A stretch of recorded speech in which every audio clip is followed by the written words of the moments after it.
ngayon ng ginataang sigarilyas. Lalagyan ko po ng hipon. Pinakulo ko muna yung gata. Nilagyan ko ng sibuyas at sili. Nilagyan ko na rin ng asin.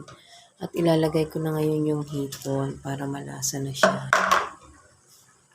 Hugasan natin ng gata yung pinaglagyan ng hipon para mas masarap. Nilagyan ko na rin po ito ng asin.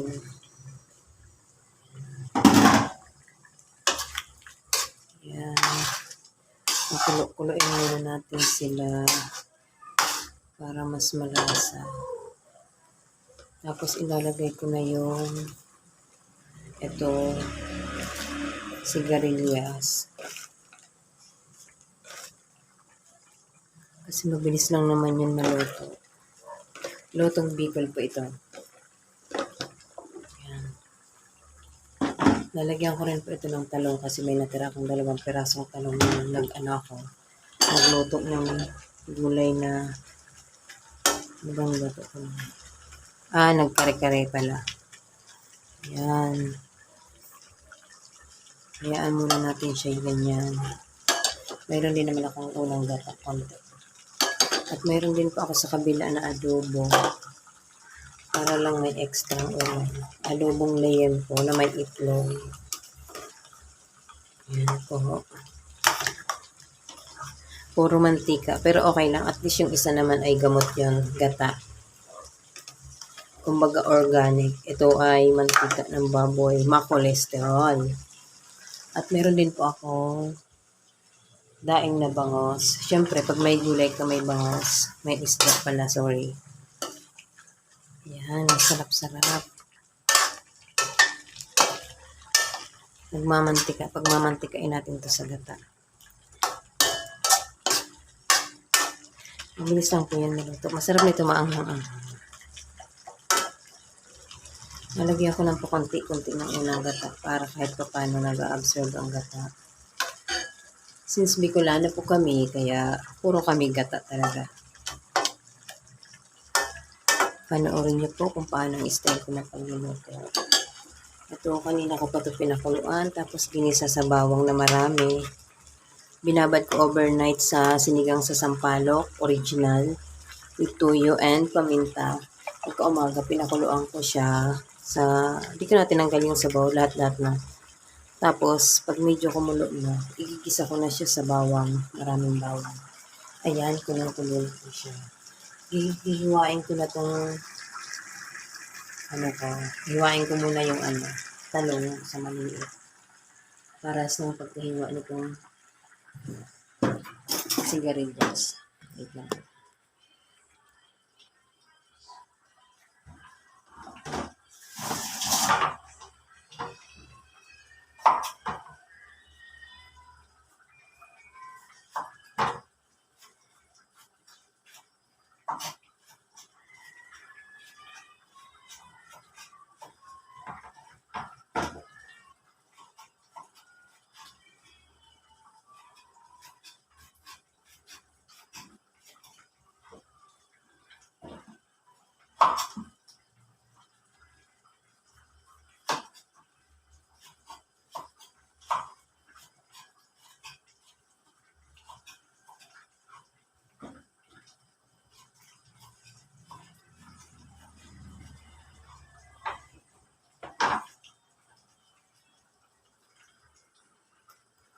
At yun na nga, kulong-kulo na siya.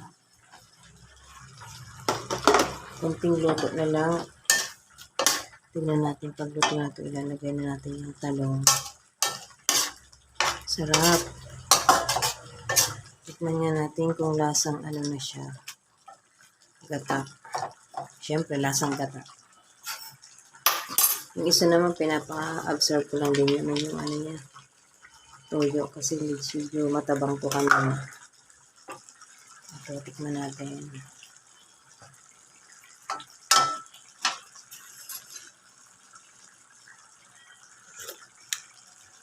Kulang sa kalat. So, maglalagay tayo ngayon ng asin.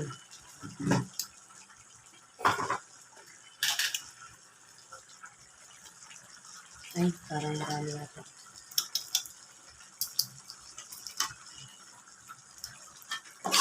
Sarap.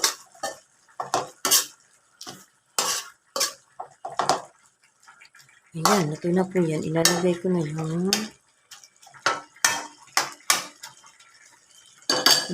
na yung talong kasi mamumutla siya. Hayaan muna natin yan dyan. Ready lang natin itong asin. Baka mamaya ay tabang kapag nagluto ng pangalawang bata. Ilagay ko na rin ito. Kahit pa paano absorb na sila. Sarap. Sarap ng kain. Para din siyang Bicol Express. Pero hindi kasi kami naglalagay ng mga bagoong at bawal. Kaya hipon na lang.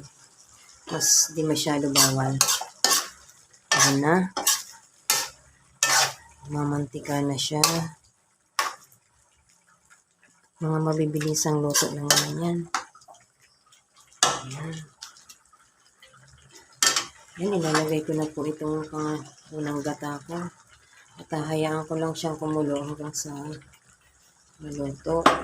Total okay naman ang lasa nito.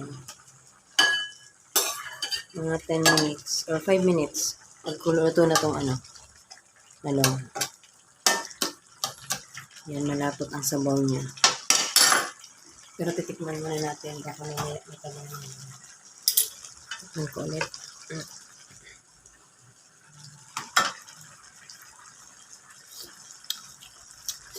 Ayan, sakto na. Kunti na lang.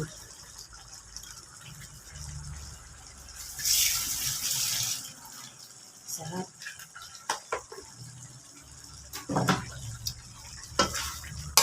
Haluin natin ng konti at luto na yan. Yung talong naman yan ay luto na. Mabilis lang maluto yung mga ganitong gulay. Ay, nakalimutan ko. May okra pa pala ako sa rooftop. Pwede rin ihalo yun. Yan, ang sarap-sarap.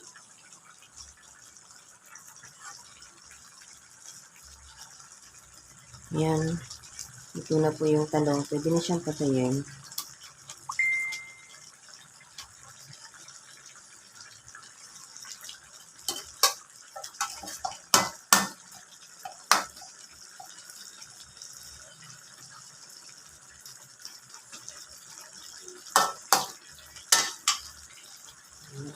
Thank you for watching.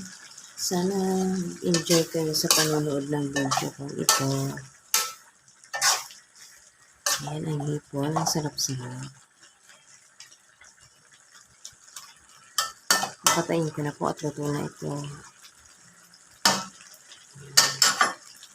Thank you for watching.